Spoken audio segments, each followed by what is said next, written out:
සුබම සුබ දවසක් ප්‍රාර්ථනා කරනවා මගේ ආදරණීය යාළුවෝ හැමෝටම. කොහොමද ඉතින් හැමෝම හොඳින් ඉන්නව නේද? අද නම් මොන්න උදේට දවස පටන්ගෙන රැට ඉවර වෙන සම්පූර්ණම ඩේ බ්ලොග් එකක් නෙමෙයි තියෙන්නේ. ඒත් ඉතින් මං හිතනවා මේ වීඩියෝ එකටත් ඔයාලා ගොඩාක් ආස වෙයි කියලා. චූටි බබාට අපේ පෙර පාසලට නූඩ්ල්ස් ගෙනියන්න තිබුණ දවසක් මේ. ඒක නිසා ඉතින් උදේට ගෙදර හැමෝටම නූඩ්ල්ස් හදලා බිත්තර හොද්දක් හැදුවා. මේ හස්බන්ඩ් බිත්තර හොදි කන්න කැමති නැති නිසා එයාට රැට හදපු මේ මාළු තියෙනවා.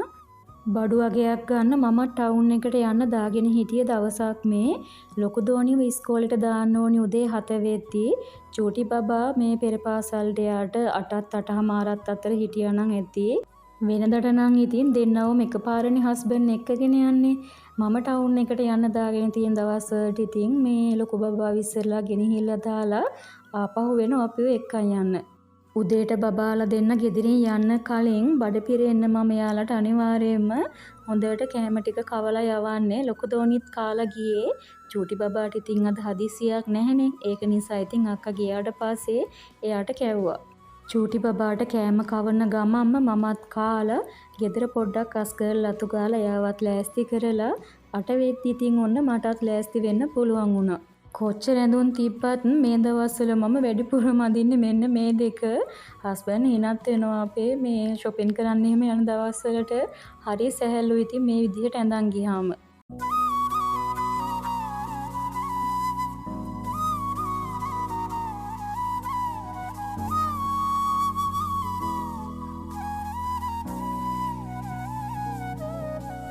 උදේට මිදුලේ මතු ගන්න වෙලාවක් නැති නිසා කලින් දවසේ හවස ඔක්කොම ටික අතු කෑවා.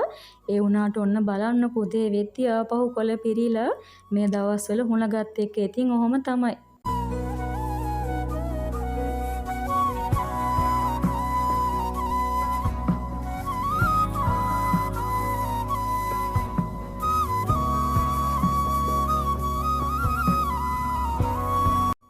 මේ තියෙන්නේ අපේ චූටි මැනිකගේ පෙර පාසල. දැන් ඉතින් එයා චණ්ඩියා වගේ තනියෙන් යනවා.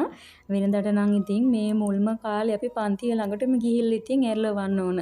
එයාවත් දාගෙන මට ගන්න තිබුණ බඩු ටිකත් අරගෙන 11 වෙද්දි මම ගෑරේජ් එකට ආවා. හස්බන්ඩ් නම් ඔන්න අපේ වැඩ 11 මාර වෙද්දි ආයෙ යන්න ඕන. ඉතින් අපි දෙන්නම ලොකු බබාව ගන්න. මේ කාර් එකේ ඔන්න ඔය ඇතින් පේන සුදු පාට වෑන් එකේ අද තියෙනවා වැඩ කරන්න. අපේ ගෑරේජ් එක මේ පාරට ඔන්න පේනවා. පාර අයිනෙම තියෙන්නේ. මේ දවස්වල ඉතින් ඔක්කොම කඩලා මං කලින් වීඩියෝස් වල කියලා තියෙනවා. දැන් තාම හදන් යන ගමන් ඉන්නේ. පිටිපස්ස කොටසේම මම වීඩියෝ කරේ නැහැ. හැදුවට පස්සේ මා එන වෙලාවක පෙන්නන්නම්කෝ.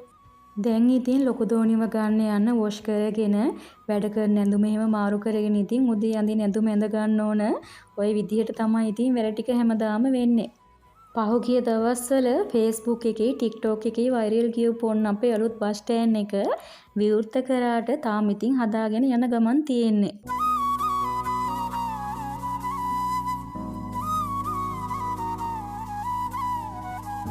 යාළුවොත් එක්ක ලොකු කතාවක් දාගෙන ඔන්න පිටිපස්සෙන් එනවා අපේ ලොකු දෝනි. මාව දැක්ක ගමන් ඉතින් දුවගෙන ආවා ළඟට. වෙනදාට ඉතින් වැඩිපුරම එන්නේ හැමදාම වගේ තාත්තනේ එක්කන් යන්න. ඊට පස්සේ ආවොන්න ඉතින් අපේ ගෙදර ඉන්න චාන්ඩි රැජිනව ගන්න. එයාත් දැන් ඉතින් ලොකු ළමයෙක් නිසා අපිට එන්නේ පාළු ගේට්ටුව ළඟට. එයා තනියෙන් එනවා කියලා තමයි ඔය දුවගෙන එන්නේ.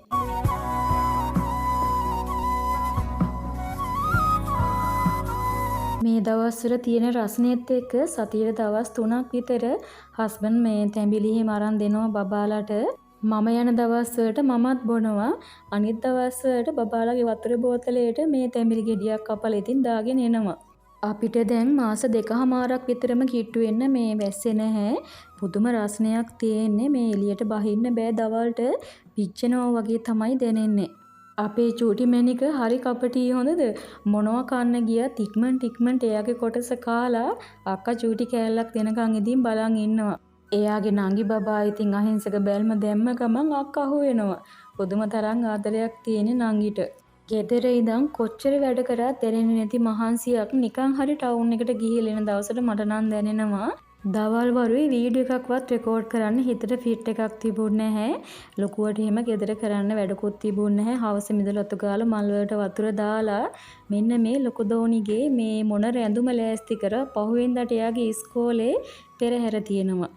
ඊට පස්සේ උදේ 6:00 වෙද්දී අපි ආවා සැලොන් එකට.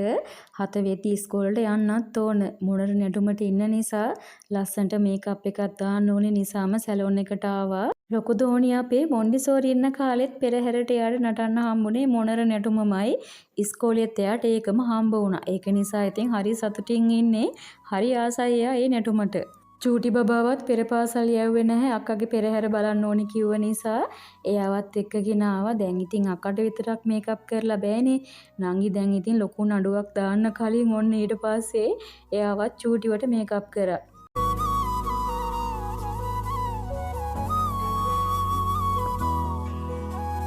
ඉස්කෝලේට 7 වෙද්දී එන්න කිව්වට පෙරහැර පටන් ගද්දි නම් 9 විතර වුණා. මොනර පෙල්ලි එහෙම විහිදගෙන නටන්නේ අපේ ලොකු දෝනි. ඔන්න ඉතින් බලලම කියන්නකෝ ලස්සනයිද කියලා.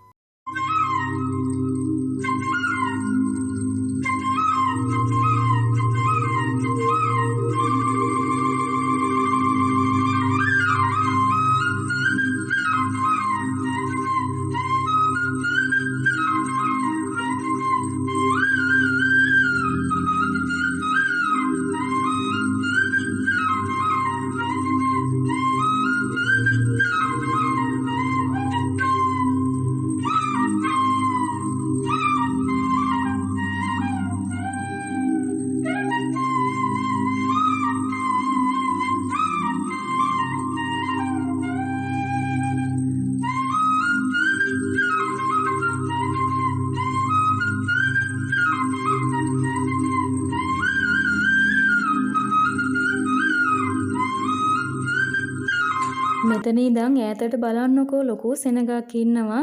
අයිටම්ස් එහෙම ගොඩාක් තිබුණා. ඉතින් මේ ඒ වුණාට ඉතින් වීඩියෝ කරගන්න යන්න විදියක් තිබුණේ නැහැ. ලොකු දෝණි එක හිටිය නිසා.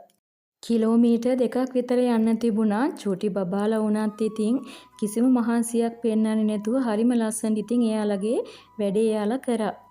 බබාලා ඉතින් ගොඩාක් ලොකු වෙන කාලෙක හරි ආසාවෙන් රස විඳින්න පුළුවන් එයාලගේ ජීවිතයට එකතු වෙන ලස්සන මතක සටහන් මේ.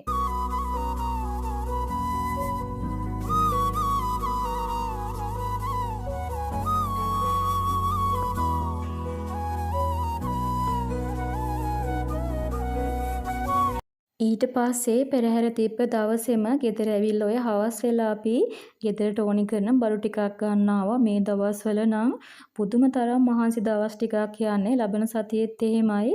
ඒ වගේම ඉතින් මහන්සි වෙන දවස් ටිකක් තමයි තියෙන්නේ.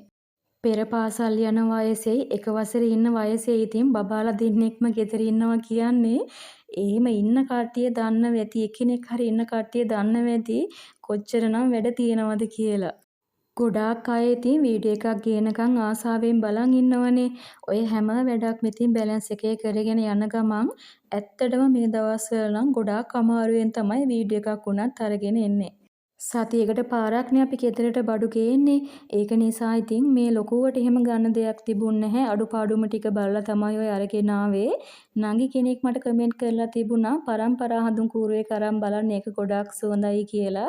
ඔන්න ඉතින් ගත්තා බලමු තාම පාවිච්චි කරේ නැහැ. සබන් කුඩු සබන් ටයිල් ක්ලීනර් හාපික් ඔන්න ඔය වගේ දේවල් ඉතින් මේ ගෙදර තියෙන ඒ වගේ භාගයක් වගේ ඉවර වෙගෙන ඉද්දි මේ ආපහු ගෙනල්ලා තියා ගන්නවා.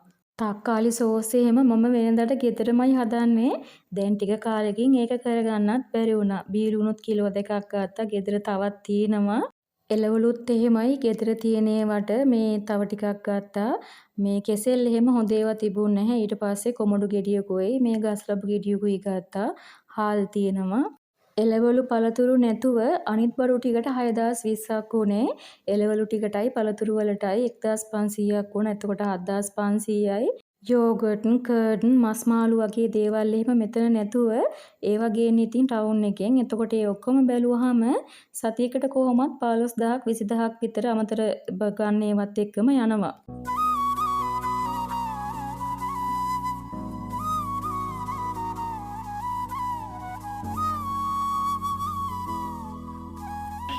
So සබමුත්ත ජයසිරිමා බෝධින් වහන්සේ සමපිච්චමල් පූජාව රත්නමාලි මහ චෛත්‍යාජානන් වහන්සේ අභ්‍යස පූජාව කතරගම මහ පෙරහැර දලදා වහන්සේගේ මහ පෙරහැර ඒ වගේම රජරට දලදා පෙරහැර ඒ වගේ කර්තව්‍ය සිද්ධ වෙන මේ මාස සීමාවේ දෙවියන්ගේ මාසයක් හැටියටයි සැලකෙන්නේ.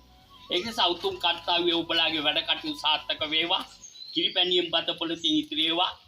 ඊට පස්සේ ඔන්න ගණදෙවියන් වෙනුවෙන් දානයක් තිබුණ අපේ ගෙදර. හැම අවුරුද්දෙම අපේ හස්බන්ඩ් කරන දෙයක් මේක. උතුරු මැද පළාත කියලා කියන්නේ ගණදෙවියන්ගේ ප්‍රධාන මඩවිය කියලා තමයි කියන්නේ.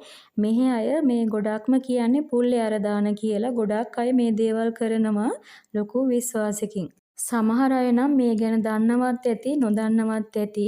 මෙහෙම කියන්නම්කෝ මං ඔයාලා දැකලා ඇති ලොකු මේ ෂොප් වලට එහෙම ගිහාම මේ බිස්නස් කරන තැන් වලට එහෙම ගිහාම තියෙනවා නේද ගණදෙවියන්ගේ රූපයක් තියලා ලස්සනට මල් වලින් සරසලා පොඩියට හරි මේ මේස් එක කැෂියර් මේස් එක එහෙම තියෙනවා දැකලා තියෙනවද?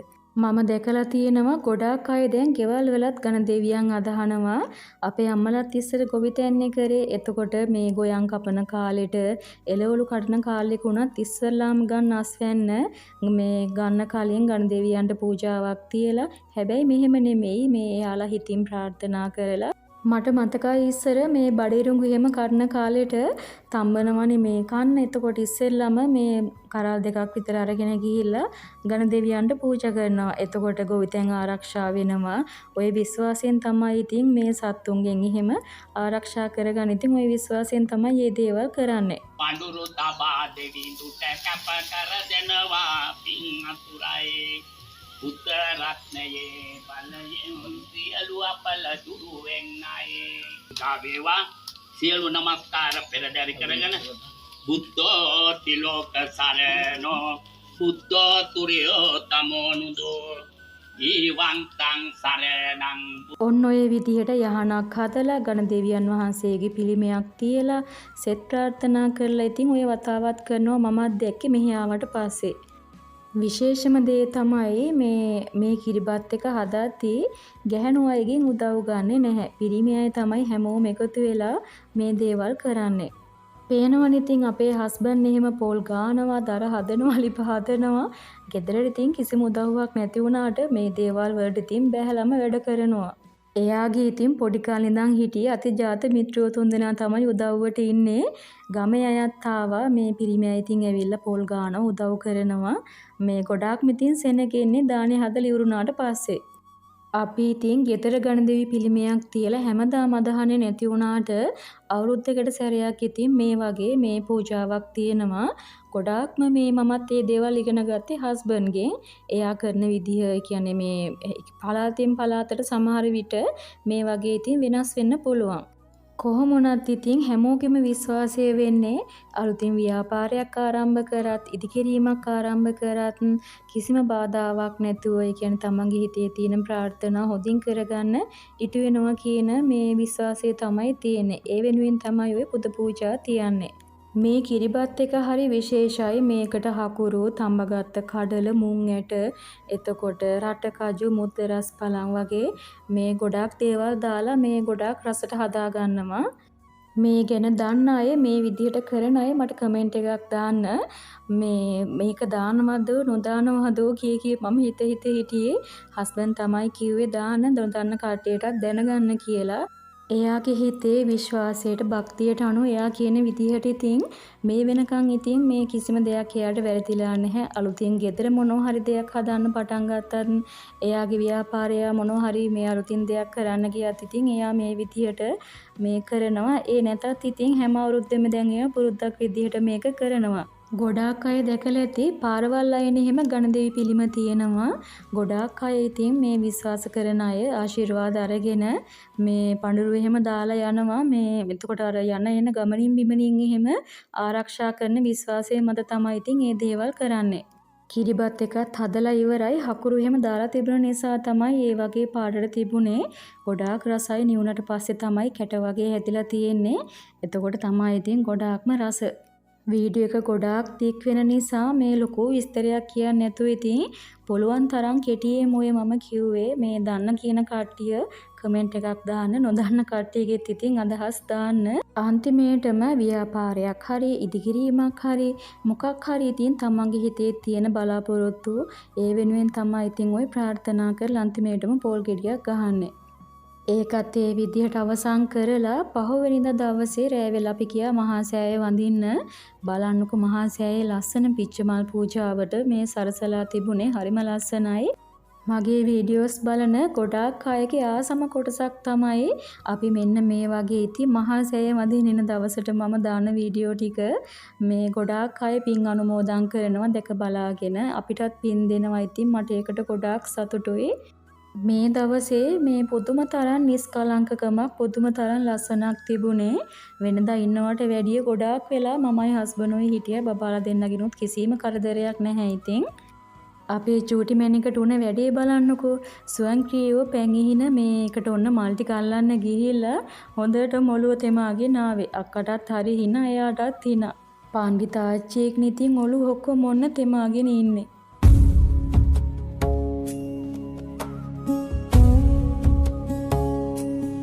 එන්න බලන්න මේ සැනසුම නිවුණු සිත්වල සදාතනික සාමය ලෝකය එන්න මෛත්‍රිය පතා එන්න ලෝකයාගේ නිවෙන සිත් පතා එන්න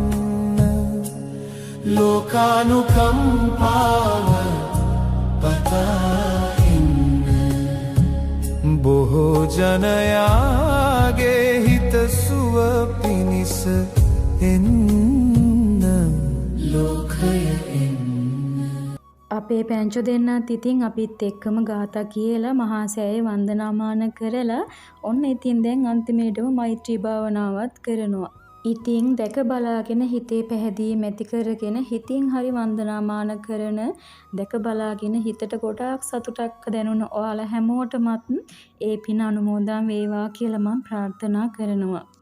මගේ ජීවිතේ නම් මේ තරම් සතුටක් සැනසීමක් මට නම් වෙන කොහෙදවත් දෙනිලා නැහැ. ආයෙමත් ඉතින් අලුත් වීඩියෝ එකකින් හම්බ වෙනකන් ගිහිල්ලා එන්නම්. හැමෝම සතුටින් පරිස්සමෙන් ඉන්න.